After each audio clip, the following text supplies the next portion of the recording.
Le gouvernement a donc décidé de réagir après la hausse spectaculaire des prix de l'énergie et notamment du gaz, plus 12%, je vous le rappelle, dès aujourd'hui, 1er octobre. Hier, le Premier ministre donc est allé aux 20h de TF1 pour annoncer ces mesures. Écoutez. Nous allons bloquer. Il n'y aura plus d'augmentation du prix du gaz, c'est-à-dire celles qui sont envisagées. J'ai ce pouvoir de par les textes. Le tout, c'est que pour les consommateurs de gaz, il n'y ait pas cette hausse extrêmement forte qui est prévue. Il y a une partie liée au gaz, c'est toujours le problème du gaz, et qui laisse anticiper, vous avez raison, une hausse de l'ordre de 10 à 12% au 1er février ou début février. Alors, on en parle avec vous, Claire Gagnère, bonjour. Bonjour. Vous êtes secrétaire générale de Helio, c'est un comparateur de fournisseurs d'énergie et de services d'accompagnement dans les travaux d'isolation. Exact. Et pas que. Et pas que. Et pas que. Emmanuel Le Chypre et Laurent Neumann sont également à mes côtés pour évoquer donc ces annonces de Jean Castex. Juste sur le wording, comme on dit maintenant dans dans les réunions un peu haut placées, donc les mots utilisés par Jean Castex. Il dit j'ai ce pouvoir de stopper la hausse des prix du Comme gaz. dans les films de super-héros, le bouclier anti-tarif. C'est extraordinaire. Le bouclier tarifaire est sans doute Sauf quelque chose qui pardon, mais ce bouclier, d'abord, il ressemble plus à un paravent. Parce que, si j'ai bien compris, toutes les hausses antérieures, on les garde. Y compris d'ailleurs celles qui s'appliquent dès aujourd'hui, plus de 12%. Celles-là, on les garde. Donc, en fait, le bouclier, que moi j'appelle un paravent en l'occurrence, c'est pour les hausses à venir, celles qu'on ne connaît pas encore. Et encore, il ne fonctionne que jusqu'en avril, parce qu'en avril, miracle, les prix baissent. Là, je parle sous le contrôle d'Emmanuel Le Chypre. Moi, je ne suis pas capable de dire à quel moment les prix du gaz vont recommencer à baisser. Personne n'en sait rien. C'est une perspective, une prévision. J'allais presque dire une prédiction. Par contre, je sais ce qu'il y a en avril. Des élections. Il y a l'élection présidentielle. Premier tour, deuxième tour de la présidentielle. Donc ce bouclier, il ne marche que jusqu'à la veille de l'élection présidentielle. Par ailleurs, ce que je comprends plus et qui est beaucoup plus clair, je pense, pour les Français, c'est la baisse des taxes sur l'électricité, où là on dit il va y avoir des augmentations, mais elles seront limitées à 4%. Voilà, c'est clair, ça au moins c'est simple, ça parle à tout le monde. Le bouclier, j'avoue que j'ai un peu de mal à comprendre. Claire Gagnère, qu'est-ce que vous en pensez? Alors, nous, on travaille déjà depuis pas mal d'années sur les économies d'énergie et il y a des solutions, effectivement, pour faire face à ces augmentations. Il faut savoir, effectivement, qu'aujourd'hui, notamment sur des ménages, ce qu'on appelle précaires, un ménage précaire, c'est quelqu'un qui dépense plus de 8% de ses revenus pour se chauffer ou en facture d'énergie et d'électricité. Donc là, cette augmentation, elle va être conséquente pour ces ménages-là. Et donc, il faut trouver des solutions pour réduire cette facture énergétique. Et c'est notre métier, effectivement, et on va parler de travaux de rénovation énergétique. Bien.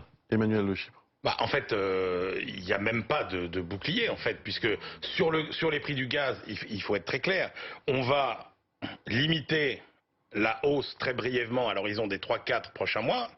Mais si se produit cet effondrement des prix, eh bien, ce qui va se passer, c'est que le consommateur ne profitera pas immédiatement de la baisse des prix et les prix ne baisseront que progressivement. C'est-à-dire qu'en fait là, ce que fait l'État sur le gaz, c'est juste une avance de trésorerie où finalement il vous évite une hausse trop forte des prix mais que vous rembourserez plus tard puisque la baisse sera beaucoup moins forte que ce qu'on dit, sachant qu'il faut être convaincu que les prix vont s'effondrer, nous a dit Jean Castex. Or, ce qu'il faut bien voir, c'est que le gaz, c'est un marché mondial et il suffira pas que nous, on consomme un peu moins le printemps revenu en chauffage pour faire baisser les prix. Il y a une demande considérable de gaz dans le monde. Il y a un pays qui est un producteur qui fournit beaucoup la France, c'est la Norvège, qui ne peut pas produire davantage. Et un pays qui ne veut pas nous fournir davantage, qui ne veut pas produire davantage pour des raisons géopolitiques, c'est la Russie. Vous avez en ce moment, hier par exemple, la Chine a acheté à des prix exorbitants des quantités de gaz naturel liquéfié et on voit bien que ça va continuer. Donc déjà, est-ce que les prix vont baisser? C'est pas sûr. Et puis effectivement, on ne progresse pas quand même dans ce... Si vous voulez, la seule obsession qu'on devrait avoir, c'est comment avancer dans cette transition énergétique à chaque instant. En gros, comment arrêter ce terrible dilemme entre fin du mois et fin du monde. Et là, je trouve qu'on n'adresse pas le sujet, parce qu'on voit bien que Notre trajectoire, c'est quoi? Notre trajectoire, c'est de diminuer progressivement notre consommation d'énergie carbonée, donc le gaz, le charbon, le pétrole, pour les remplacer par des énergies plus durables, sachant que cette transition ne pourra se faire qu'au prix d'une augmentation des prix, notamment via des taxes carbone. Il faut bien voir ce que c'est cette fameuse taxe carbone qui fait peur à tout le monde. C'est 50 à 100% de hausse des prix de l'énergie par rapport au niveau actuel, mais sur 20 ans. C'est-à-dire que c'est pas si terrible que ça par rapport à ce qu'on vient de vivre. Donc c'est faisable, sachant que ça ne sera possible que si on aide les plus précaires. Et je pense que toute stratégie aujourd'hui devrait se focaliser sur les plus précaires. Là, ce qui est dommage dans la mesure qui a été annoncée hier, c'est que ça profite à tout le monde, et j'ai envie de dire, y compris à des gens qui auraient pu payer cette facture. Moi, je pense que la priorité, ça devrait être de se focaliser sur les plus fragiles. Si Jean Castex s'est invité hier soir aux 20h, c'est aussi parce qu'il y a cette crainte d'une crise sociale, et d'un mouvement qui pourrait naître de cette hausse des prix de l'énergie, comme, souvenez-vous, il y a 2 ans au moment des gilets jaunes, et c'était la hausse des prix du carburant, cette fois-ci, qui était en cause. Dominique Marie est sur un marché du 15e arrondissement de Paris pour essayer de recueillir les réactions des habitants de la capitale ce matin. Est-ce que cette hausse des prix de l'énergie inquiète, et est-ce que les annonces de Jean Castex ont pu rassurer un petit peu ? Ce qui m'a frappé surtout sur ce marché, c'est qu'au fond, les habitants de ce 15e arrondissement que nous avons rencontrés ont des discours assez construits sur la question du gaz et de l'électricité. On parlait assez facilement ici de la Russie, des centrales nucléaires françaises aussi qui sont amorties depuis des années. Alors pourquoi paye-t-on l'énergie si cher? Écoutez plutôt les personnes que nous avons rencontrées. Jusqu'avant les élections. Exactement. Mais il y a un problème de fond qu'il faut résoudre et c'est très difficile. Surtout quand on veut limiter la consommation d'énergie fossile. C'est une bonne idée dans la mesure où ça aide, ça amortit le choc. Ça c'est clair. Donc je pense que c'est bien. Cela étant, c'est pas une solution durable. Il faut trouver d'autres mécanismes et je pense que le mécanisme le plus sûr et le plus à long terme, c'est d'essayer de changer nos modes de consommation. Voilà, j'espère que l'hiver sera pas trop froid aussi. Je trouve que c'est un peu exagéré parce qu'on paie déjà assez cher. Et que la vie augmente et les salaires ils augmentent pas. Et c'est dur pour vivre quand même. Voilà, on a croisé aussi effectivement sur ce marché des gens qui ont des revenus modestes, comme Maria que vous venez d'entendre, et qui s'inquiétait et qui se disait mais qu'est-ce qui va se passer ensuite au printemps? Est-ce que la baisse va continuer? Elle a d'ailleurs compris, parce qu'elle a regardé Jean Castex hier, elle a compris qu'au fond on n'allait pas baisser les taxes ou baisser vraiment le prix, mais que tout ça serait lissé et que ce serait un amortisseur, qu'à la fin, quoi qu'il en soit, au printemps, on paierait quoi qu'il en soit ce gaz quelque peu plus cher. Merci Dominique Marie et merci pour toutes ces réactions. Alors Claire Gagnaire, si la solution venait de nous-mêmes? Exactement.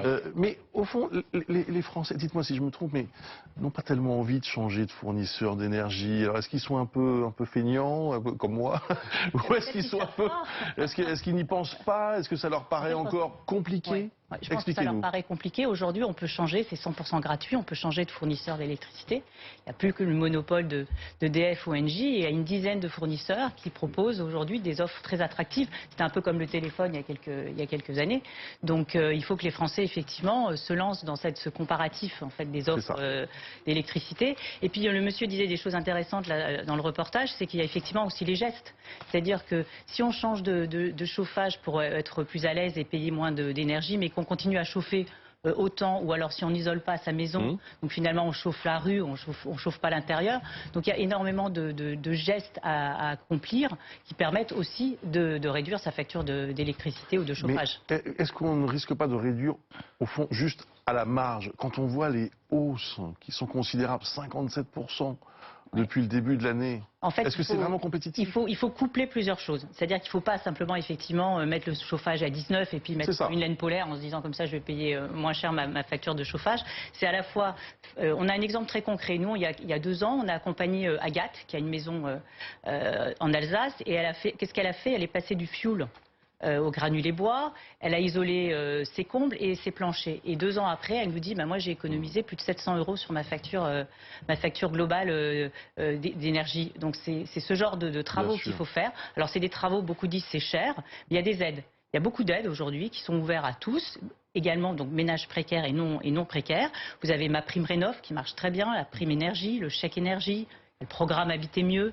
il y a les certificats d'économie d'énergie. Alors ça fait beaucoup d'aides. Et nous, notre métier, c'est justement d'aider le Français à comprendre toutes ces aides, à avancer parfois, à financer les travaux et leur permettre de faire ces travaux de rénovation énergétique.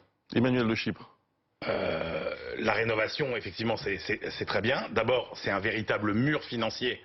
Globalement, si on raisonne à l'échelle du pays, prenez les seuls HLM, c'est 40 à 80 milliards d'euros qu'il va falloir dépenser pour rénover le parc HLM. Je ne vous parle même pas du parc privé. C'est bien pour ça que la stratégie qui est la bonne, c'est encore une fois d'accompagner la décarbonation de l'économie. Donc par exemple les 30 milliards d'investissements qui sont prévus dans le plan de relance, c'est très bien. Ouais. Mais il faut aussi effectivement que chacun se prenne en main. Donc vous mettez des ampoules LED, ça consomme 7 fois moins. Effectivement l'énergie la moins chère c'est quand même celle qu'on consomme pas. Et ça c'est quand même majeur. Mais attention, politiquement, faut pas se tromper. Les prix de l'énergie, ça n'est que l'arbre qui cache la forêt. Parce que les hausses de prix à venir sur tout le reste, parce que quand vous regardez l'indice des prix publié par l'INSEE hier, vous avez plus 2,1%, on était à 0 il y a un an, donc ça augmente. Pour le moment, ça n'est que l'énergie. Mais je peux vous dire que dans le tuyau, il y a des hausses de prix absolument substantielles partout. Vous prenez le coût de production des usines françaises aujourd'hui. Pour tous les produits industriels, on est à plus 10% sur un an. Si vous prenez le coût des produits agricoles, même chose. Si vous prenez les produits importés de l'étranger, on est à plus 13% sur un an. Donc ça veut dire que d'habitude, on est sur des hausses entre 0 et 2%. Donc toutes ces hausses-là qui sont en train d'arriver petit à petit, de se diffuser dans les chaînes de production, elles vont arriver au détail dans les 3-4 mois qui viennent. Vous demandez aux industriels, les perspectives de prix, elles n'ont jamais été aussi orientées à la hausse depuis 2000. 2000, c'était l'euphorie totale sur le plan économique. Ça veut dire que tout ça, dans 3-4 mois, ça va arriver au niveau des magasins, au niveau des étiquettes.